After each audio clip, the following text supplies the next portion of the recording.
2024년 7월 14일 일요일 돈다방 미쓰리 시작하겠습니다. 자, 오늘 돈다방 미쓰리는 내일부터 시작되는 한 주 동안 우리가 체크해야 될 것들 점검해 보는 시간인데요. 주말 동안에 굉장히 머리 아픈 변수가 하나 발생을 했습니다. 트럼프 후보가 유세장에서 총격을 맞는 사건, 물론 뭐 크게 다치지는 않았습니다만 총격 사건이라는 이슈 하나만으로도 과연 이 이슈를 뉴욕 증시가 어떻게 소화를 시킬지가 굉장히 지금 관심을 받게 되는 거겠죠. 일단 국내 증권사 애널리스트들도 이 사건이 있기 전까지 7월 15일부터 7월 19일까지 증시 전망을 한 게 있기 때문에 일단 그 자료를 중심으로 이야기를 풀어나가고 뒷부분에 또 제 개인적인 생각을 또 전해드리면서 오늘 방송을 마무리를 하도록 하겠습니다.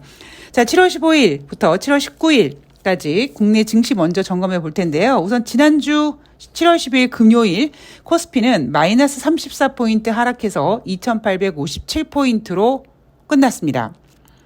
지난주 금요일 날 대한민국 코스닥 시장이 34포인트 하락했고요. 그 이유는 그 전날, 그러니까 미국 현지 시간 목요일 뉴욕 증시가 혼조세로 마감을 했습니다만 나스닥이 2% 가까이 빠졌고 기술주가 많이 하락했고 가치주와 배당주가 상승하는 좀 묘한 주식시장을 우리가 경험하면서 금요일 날 좀 겁을 먹었던 것 같습니다. 그래서 어쩌면 이번 주에 2,900까지 갈 수 있어, 이런 장밋빛 전망에 찬물을 확 끼얹는 그런 분위기로 마감을 했습니다. 자, 다음 주 코스피 예상 밴드는요. NH투자증권이 제시한 코스피 예상 밴드는 2,830에서 2,950포인트인데 늘 말씀드리지만 이 코스피 예상 밴드는 목요일 날 증시가 끝난 다음에 내놓는 밴드입니다. 그러니까 금요일 날 주식시장에 반영이 되지 않은 상태예요. 그래서 제가 항상 여러분들께 말씀드리지만 숫자에 너무 집착하지 마라, 이렇게 이야기를 드리고 있습니다. 뭐 그래도 대충 뭐 2,830부터 2,950, 2,950을 가느냐 마느냐 그것보다는 전반적인 밴드 분위기가 지금 어느 정도 수준이지만 우리가 인지할 수 있을 정도로 참조하시면 될 것 같습니다. 자, 상승 요인을 보면은요. 2분기 미국 기업들의 어닝 시즌에 대한 기대감이라고 하고요. 연준의 금리 인하 기대감이라고 합니다. 금융소득세, 금융투자소득세, 우리나라 얘기죠.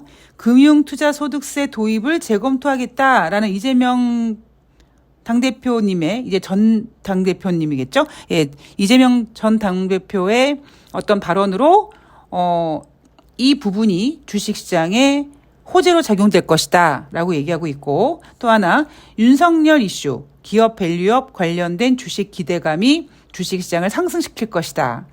정말 아름다운 소설 같은 얘기를 열심히 쓰고 있는 거죠. 자, 그리고 하락 요인으로는요. 빅테크 위주의 시장 쏠림에 대한 피로도, 그리고 경기 침체 논란의 재점화 가능성이라고 합니다. 상승 요인과 하락 요인을 이렇게 놓고 봤더니 물론 국내 증권사 애널리스트들은 상승 요인을 훨씬 더 많이 체크를 하고 있습니다. 그런데 저는 또 각도를 살짝 틀어서 이런 얘기를 한번 해드리고 싶습니다. 제가 주식시장은 지금 금리 인하에 관심이 없다. 지금 주식시장은 경기 둔화, 경기 침체에 더 관심을 갖고 있다. 얼핏 들으면 아유 뭐야, 주식시장에서 경기 둔화, 경기 침체 얘기 나오면 뭐 주식시장 하락하는 거야? 라고 생각하실 수 있으시겠지만 우리가 원하는 금리 인하가 되기 위해서는, 이루어지기 위해서는 우리가 마치 꼭 겪어야 할, 풀어야 할 숙제처럼 경기 둔화, 경기 침체라는 단어를 겪어야지만 금리 인하를 선물로 받을 수 있거든요. 제가 어제 방송에서도 말씀을 드렸습니다만 지금 9월 달에 25bp 금리를 인하한다고 주식시장이 더 가지 않습니다. 왜냐고요? 주식시장이 이미 다 반영이 됐기 때문에. 그래서 조금은 마음이 아프지만 경기 둔화를 받아들이면 되는데 지금 미국은 대선이 있다 보니까 조 바이든 대통령이 지금 철저하게 지금 아주 방어하고 있지 않습니까? 지난주 아침에 뭐 7시 반에 금요일이었나요? 토요일이었나요? 뭐 7시 반에 우리나라 시간으로 7시 반에 뭐 특별 갑자기 기자회견을 하겠다. 사퇴는 안 할 거고 무슨 얘기를 하려고 하지? 라고 생각을 했었었는데 역시 끝까지 가보겠다라고 똥꼬집을 부리고 있습니다. 우리 바이든 옹께서.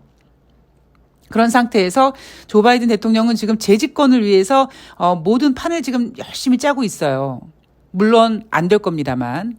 예, 제가 트럼프가 될 가능성이 높다라는 얘기를 좀 해드렸고 저는 트럼프도 졸라 싫어하지만 가장 큰 문제는 미국의 대통령이 어느 날 아침에 브레이킹 뉴스에서 서거했다 이렇게 나오면 이거 진짜 그 단발적인 정치적 불확실성으로 주식시장 출렁거리는 거는 우리가 엄청 힘들 수 있거든요.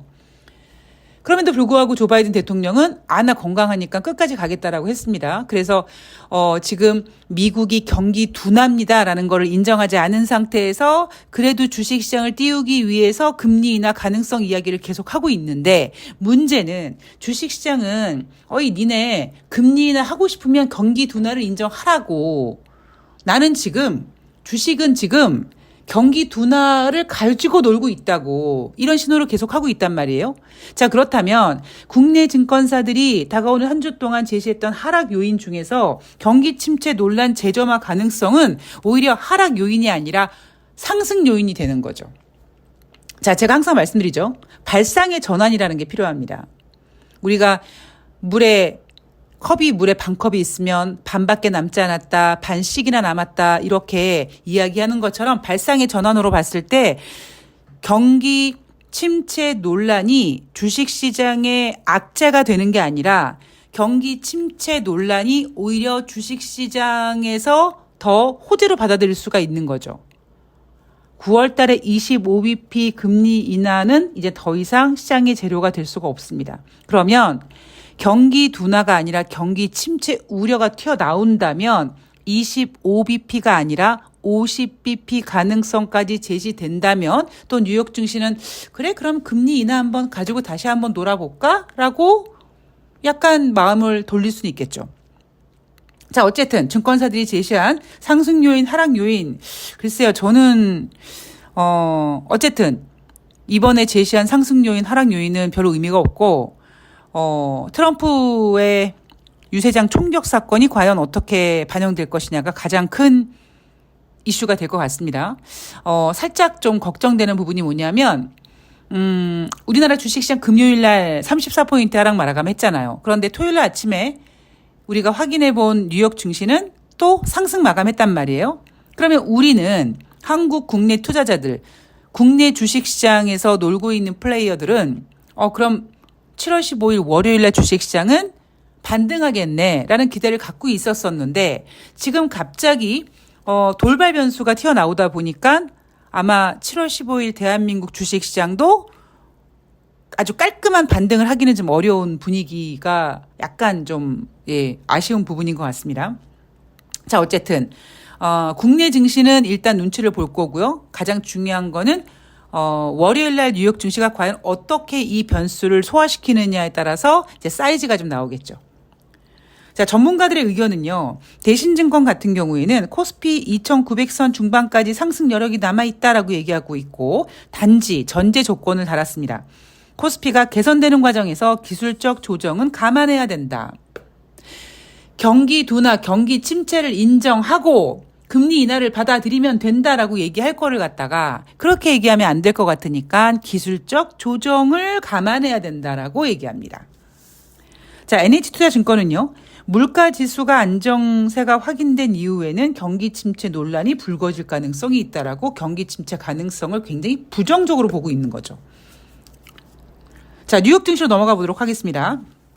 자, 뉴욕 증시 제가 어제 방송에서 지난 일주일 동안 주식시장 분위기를 쭉 한번 읽어드렸습니다.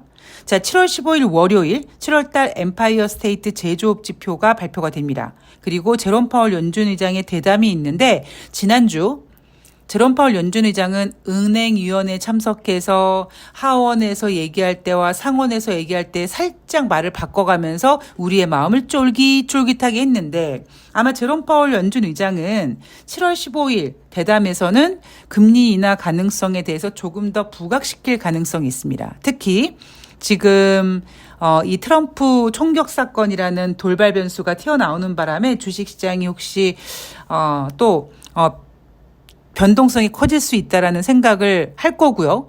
월요일 날 뉴욕 증시가 어떻게 될지 모르겠습니다만 어쨌든 이 이슈가 다가오는 한 주 동안은 아마 가장 큰 이슈가 될 수 있을 것 같아요. 그렇기 때문에 다들 아마 몸을 바짝 엎드리고 조심할 겁니다. 자, 그리고 7월 16일 화요일 6월달 미국의 소매 판매가 발표가 되는데 지금 예상치가 확인이 안 되고 있습니다. 적당히 부진할 경우 금융시장이 호재가 될 것이다. 경기 둔화를 우려해서 연준이 적극적으로 나설 수 있는 요인이기 때문이다라고 얘기합니다. 자, 우리는 6월달 소비자 물가지표가 둔화된 것도 확인됐고 생산자 물가지표는 상승했지만 근원 생산자 물가지표는 둔화됐기 때문에 이것도 인플레이션이 완화됐다라고 볼 수 있어 라고 해석하면서 금리 인하 가능성을 키웠습니다. 자, 다가오는 한 주 동안 7월 16일 화요일 6월달 소매 판매가 발표되는데 지금 예상치는 확인되지 않습니다만 아마 둔화를 예상할 겁니다. 둔화를 예상하지만 발표하지 않는 이유는 뭘까요? 경기 침체 우려를 먼저 보여주고 싶진 않은 것 같아요. 단, 둔화되면, 봤잖아. 인플레이션 완화되고 소매지표, 소매 판매 완화됐으니까 금리 인하할 거야. 이런 식으로 좋게 예쁘게 포장하기 위해서 지금 예상치가 보이지 않고 있고요. 6월달 소매 판매는 저는 둔화될 것이라고 생각하고 있습니다. 문제는 과연 둔화됐을 때 금리 인하 가능성이 커지면서 주식시장이 호응을 할지 아니면 경기 침체 우려 때문에 걱정을 할지 아니면 이미 알고 있던 악재는 더 이상 악재가 아니고 알고 있던 호재는 더 이상 호재가 아니기 때문에 이 6월달 소매 판매 지표에 대해서 오히려 소매 판매가 둔화됐을 때 금리 인하 가능성이 커질 거야라는 그 기대감을 깨고 차익 실현 매물이 튀어나올지. 자, 오늘의 가장 중요한 단어는 저는 차익 실현 매물이라고 좀 이야기를 하고 싶습니다. 자, 그 왜 그런지 이유에 대해서는 뒤에서 말씀드릴게요. 자, 그리고 주 중반, 월 중반으로 넘어가면서 주택지표가 발표가 되죠. 7월달 전미주택건설업협회에서 발표하는 주택가격지수가 발표가 됩니다. 그리고 7월 17일 수요일 날은 6월달 신규주택 착공, 주택 착공 허가 건수가 발표가 되고 미국 경제 분위기를 알 수 있는 베이지북이 공개가 될 텐데 베이지북이 공개가 된 다음에 2주 후에 7월달 FOMC 회의가 있습니다. 과연 이 베이지북 어떤 얘기가 나올까요? 미국 경기가 둔화되고 있다. 미국 경기가 침체가 우려돼. 뭐 이런 분위기는 아니겠습니다만 약간 둔화 분위기를 조금 더 진하게 보여줄 가능성을 저는 높게 보고 있고요. 어쨌든 뚜껑을 한번 열어볼게요. 자, 7월 18일 목요일 주간 신규 실업상정후 건수 지난주에는 22만 2천 명을 기록했다고 했습니다. 과연 이번 주에 22만 2천 명보다 높아질지 떨어질지는 봐야 될 것 같죠. 7월달 필라델피아 연방은행 제조업지수, 그다음에 6월달 경기선행지수, 그리고 20일에선 기준금리를 결정합니다. 7월 19일 금요일에는 특별한 경제지표는 없어요.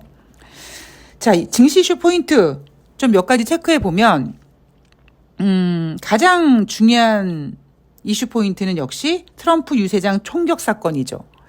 이거는요, 뭐라 그럴까요? 제가 표현을 좀 하자면, 끓는 물에 기름을 넣는 듯한 느낌? 왜냐하면, 이미 주식시장은 조 바이든 대통령이 약간 베팅하는 모습이 보이고 있어요. 앞에서도 말씀드렸습니다만 골드만삭스인가요? 걔네가 만약에 트럼프가 대통령이 되면 금리 인하를 하는 게 아니라 오히려 130bp 금리를 인상해야 될지도 몰라. 이렇게 시장에 협박을 했거든요. 그래서 금융시장은 바이든의 베팅을 하는 모습이긴 한데 이 문제가 뭐냐면 조 바이든 대통령이 너무 노쇠했어요. 솔직히 지금 7월 달인데 임기가 그러니까 11월 5일 날 대통령 선거가 기다리고 있으니까 한 넉 달 정도 남아있는데 과연 넉 달 안에 어떠한 건강 이상의 변수를 우리는 알 수 없습니다. 이게 뭐냐면 불확실성에 대한 불안감이에요. 그래서 지금 민주당에서는 뭐 후보를 바꾼다 뭐 한다고 하지만 바이든이 고집을 부리고 있기 때문에 쉽지도 않죠. 문제는 아유 조 바이든 대통령 저렇게 노세했어. 그러면 미셸 오바마로 바꾸면은 민주당이 이길 것 같은데 트럼프가 계속 저렇게 대통령 후보로 바이든을 압박하면 바이든으로서는 이길 수 없고 미셸 오바마로서는 이길 수 있고 이런 복잡한 셈법이 좀 들어가고 있잖아요.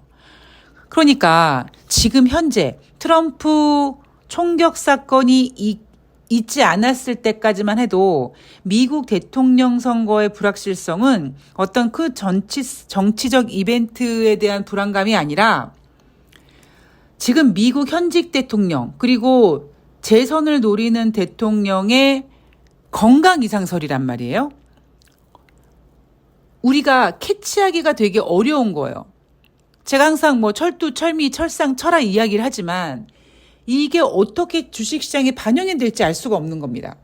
조 바이든 대통령이 재선이 된다 그러면 아이고 저거 재선되기 전에 건강 이상설에 휘말렸는데 저거 5년 동안 미국 잘 운영할 수 있겠어? 이런 걱정이 아마 임기 처음부터 시작이 될 거고요. 문제는 아예 임기도 못할 가능성이 큰 거죠. 이대로 가면 트럼프가 될 가능성이 높으니까요. 금융시장은 조 바이든에 베팅을 했습니다만 지금 시간이 지나갈수록 미국 대통령 선거는 정치적 이벤트가 아니라 조 바이든 대통령의 건강 이상설에 대한 불확실성, 즉 악재가 되고 있거든요.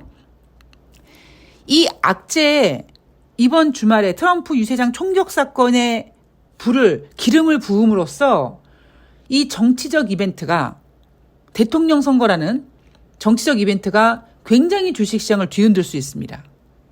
물론요, 뭐 2008년도 금융위기? 그런 거랑은 또 약간 색깔이 달라요. 오히려요, 우리가 작년 3월 달에 실리콘밸리 뱅크 사태 터졌을 때 제가, 여러분, 금융 시스템 같은 문제는 안 생깁니다라고 했잖아요. 그러니까 오히려 비슷한 문제가 생기면은 그냥 어느 정도 대응을 하고 그 악재는 좀 짧게 끝날 수 있는데 이번에 이 이벤트는요, 미국 대통령의 노세로 생긴 대선의 불확실성, 여기에 반대 후보의 총격 사건이 만들어 놓는 이벤트는 전혀 우리가 어떻게 알 수가 없는 굉장히 주식시장에서 싫어하는 불확실성 이벤트입니다. 그래서 다가오는 한 주는 이 이벤트가 대형 변수로 발생될 가능성이 높고 우리는 일단 몸 낮추고 과연 뉴욕 증시가 어떻게 소화시키는지를 우리는 지켜봐야 됩니다. 어쩔 수가 없어요, 이거는. 자, 그리고 두 번째 이슈는요. 지난주 금요일 이후에 이어서 금융주 실적으로 이제 어닝 시즌이 진행이 되는데 지난주 금요일 발표된 금융주들, 어닝 시즌에 발표됐던 금융주들의 실적들 봤더니 예상치는 윗돌았는데 시장에서는 예상치를 윗돈 금융주에다가 기대를 거는 게 아니라 오히려 매도 타이밍으로, 즉 차익 실현 기회로 삼아버리는, 지금 굉장히 기묘한 장세라고 지금 계속 얘기하지 않습니까? 자, 금융주만 차익 실현 매물이 발생될까요? 이미 기술주는 차익 실현이 지금 실행되고 있잖아요. 금융주는 제가 항상 말씀드리지만 리먼 사태 같은 어떠한 금융 시스템의 문제가 생기지 않는 한 웬간해서는 금융주는 실적이 나쁠 수 없거든요. 최소한 예상치만큼은 잘 나온단 말이에요. 그런데 지금 금융주도 실적을 발표했을 때 저렇게 실적 발표를 한 거를 빌미로 차익 실현을, 이익 실현을, 매도 포지션을 하고 있는 판에 다른 기업들의 실적에서는 과연 어떻게 주식시장이 반응할까? 지난주 11일 목요일 날 엔비디아 5% 떨어졌고 테슬라 8% 떨어졌습니다. M7 모두 2% 넘게 하락해서 기술주가 하락했고 가치주와 배당주가 올라가는 이상한 주가 발생이 됐어요. 근데 이상한 거 아니라고 말씀드렸습니다, 어제. 자, 세 번째로는 목요일에 보여준 모습이 재등장할 수 있다. 뭐 이거를 지난주 금요일만 하더라도 로테이션 트레이드, 그러니까 순환매라고 표현을 했는데 미쓰리는 이게 순환매가 아니라고 얘기했잖아요. 순환매라고 하기엔 그동안 보여준 꼬라지가 조금 이상해요. 제가 항상 말씀드리지만 제가 지금 분위기는 마치 2008년도 금융위기 전의 분위기인 것 같은데 오히려 그때는 유동성이라도 풍부했는데 지금은 유동성 장세가 아니다. 그래서 조심해야 된다. 2,800을 가고 말고가 중요한 게 아니라 지금 주식시장이 저질인지 아닌지가 되게 중요하다고 말씀을 드리고 있는 겁니다. 자, 시장 전문가들은요. 금리 인하가 실제 미국 경제에 긍정적 영향을 주는 데는 시간이 걸릴 것이다. 시간 안 걸려요. 이미 다 반영돼 버렸습니다. 25bp 금리 인하 해봤자 눈 하나 깜빡 안 할 거예요. 자, 그리고 국내 증시를 또 이렇게 보는 전문가도 있습니다. 코스피 지수가 3,000을 보기는 이르다는 시각이 짙다. 근데 여러분, 얼마 전에 증권사에서 3,000포인트, 3,100포인트 막 이렇게 상향 조정했잖아요. 근데 3,000 보기는 이르다는 시각이 생기기 시작했다고 합니다. 이미 주식시장의 9월 금리 인하와 연내 추가 금리 인하 기대감이 상당 부분 반영된 상태이기 때문이라고 합니다. 제가 그저께 오프닝 멘트에서 말씀드렸죠. 앞서가는 건 좋은데 가끔씩 너무 빨리 앞서가서 좀 불편한 돈다방 미스입니다라는 멘트를 했잖아요. 제가 여러분들께 계속 가스라이팅 했던 부분, 이미 금리 인하라는 이슈와 이런 여러분들이 기대감으로 기대했던 이 주식시장은 다 반영됐기 때문에 앞으로는 기대감이 더 이상 나올 게 없다. 문제는 어떤 유동성이 아니라 단순히 기대감으로만 올린 장세이기 때문에 이 기대감이 사그러진 다음에 정말 제대로 된 재료가 나오지 않는 한, 호재가 나오지 않는 한 주식시장은 작은 악재에도 휘청휘청할 것이다. 라는 이야기를 계속 해드렸는데 그 이야기를 이제 드디어 전문가들이 1명, 2명씩 하고 있습니다. 물론 아직까지 대부분의 전문가들은 2,900 갈 수 있어요, 3,000 갈 수 있어요라고 헛소리 남발하고 있고 분위기 파악 못하는 거죠. 그리고 또 어떤 전문가들은 약간 미리 봤던 미쓰리의 의견을 지금 시장에 내놓고 있습니다. 늘 말씀드리지만 미쓰리는 빠른 건 맞는데 미리 보는 건 맞는데 이게 정말 아주 제때제때 딱딱 미리 보면 되는데 이게 너무 가끔씩 미리 볼 때가 있습니다. 근데 그 미리 본다는 것 자체가요. 어떤 지점을 정할 수가 없으니까. 그죠? 그것도 참 아이러니하지만 그러다 보니까 더 주식은 긴 시각으로 긴 호흡으로 가야 될 것 같다라는 생각을 다시 한번 하게 됐습니다. 자, 전혀 예상하지 못했던 돌발 변수가 하나 생겼습니다. 일단 뉴욕 증시 월요일 날 분위기를 좀 봐야 될 것 같고요. 대한민국 주식시장은 일단 어떻게든지 반등을 트라이 하려고 할 거예요. 시장이 얼마나 받쳐줄지 모르겠습니다만 지금 키워드는요, 여러분.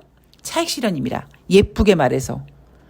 약간 미쓰리스럽게 못되게 얘기하면 시장이 저질이어서 조금만 올라오면 내다 던지려고 하는 이 심리적으로 좀 굉장히 지금 불안한 상태인 거죠. 그래서 올라오면 때리고 그리고 그 때리는 폭이 밑에서 받아줄 수 있는 유동성이 없다 보니까 굉장히 낙폭이 큽니다. 테슬라 같은 경우에는 지난주 목요일에 8% 빠졌잖아요. 그렇게 추락할 때 푹 빠지는, 물론 그러다가 반등은 하겠습니다만 지금 주식시장은 그렇게 불안한 시장이다. 저질이다라는 것만 인지하시고 매매하시면 될 것 같습니다. 자, 더 자세한 이야기는 제가 월요일 뉴욕 증시 뚜껑 열어보고 한 뚜껑 열어보는 건 아니고요. 뚜껑 열어보고 화요일 뉴욕 증시 정리하면서 전해드리도록 하겠습니다. 내일 돈다방 미쓰리는 하루 쉴 거고요.